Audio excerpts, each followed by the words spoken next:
Well, this is your Insights video, the deeper dive into what's going on with the weather. I'm meteorologist Danielle Noyce here for the 1 Degree Outside Weather Network. Cool, crisp air is in place. One of our daughters this morning was so cute. Opened up the window in the car just a little bit and she went, "Oh, Mom, do you smell that?" It's the early fall feel. I have to agree with her. It's definitely kind of a cool morning. There will be a few midweek showers. We'll talk about those. Dangerous surf from Hurricane Erin. More on Hurricane Erin coming up. Warmer again by the time we get to Friday with temperatures that will be back into the 80s. Now, Erin is an impressive Category 4 storm, powerful, 130-mile-per-hour winds as of Monday morning.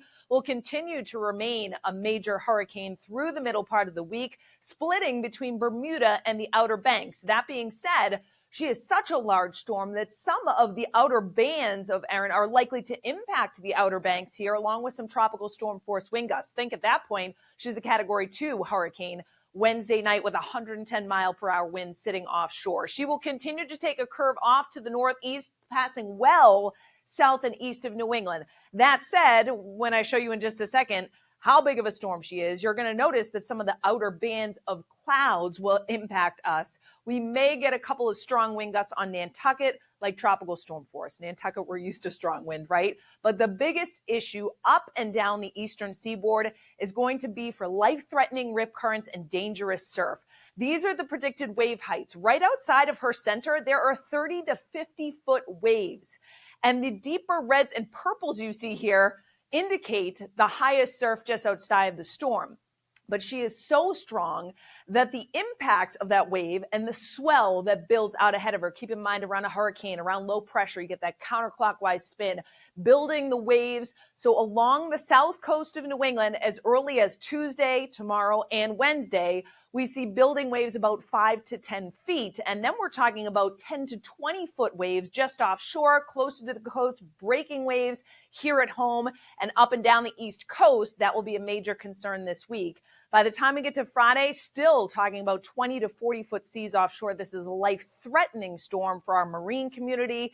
Even on Saturday, although Erin will be well out in the central Atlantic at that point, with the highest wave action in the North Atlantic, we will likely still see some wave action around 4 to 8 feet. And then Sunday's the day that you start to notice the seas and the swell start to relax. So middle and end of the week is the biggest concern here, obviously with such a nice stretch of weather too. Beachgoers, you have to be prepared for that and know that it is going to be a dangerous situation along our coastline.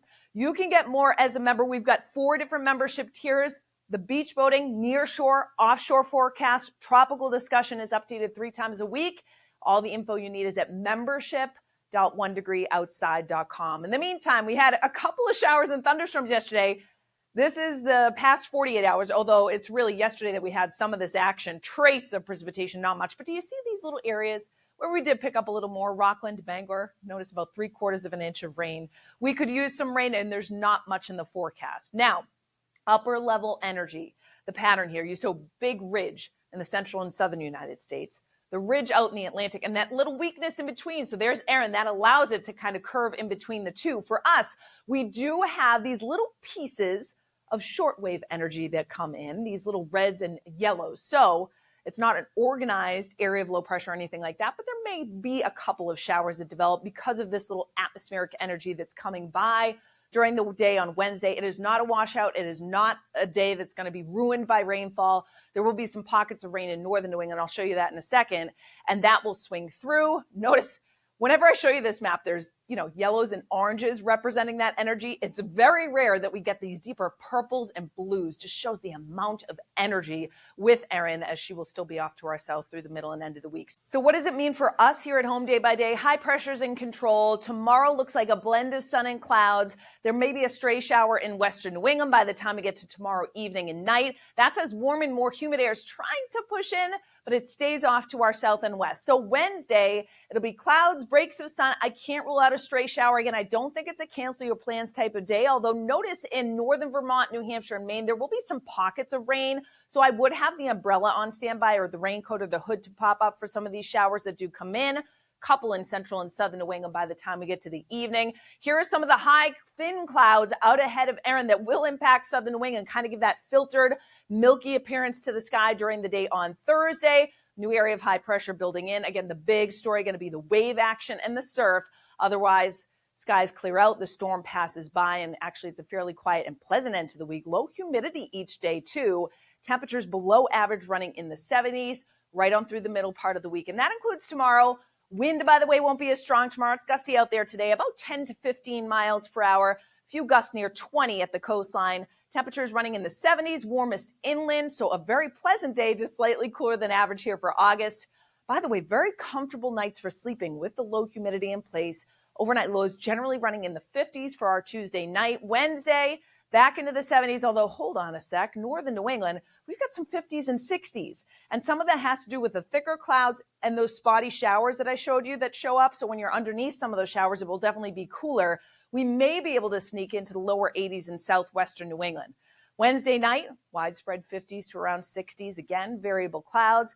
Thursday, partly cloudy skies, 70s to maybe some lower 80s. So very similar temperature-wise each day. Coolest at the coast with an onshore wind, even though Friday features more in the way of sunshine. Some of those high thin clouds from Erin in southern New England.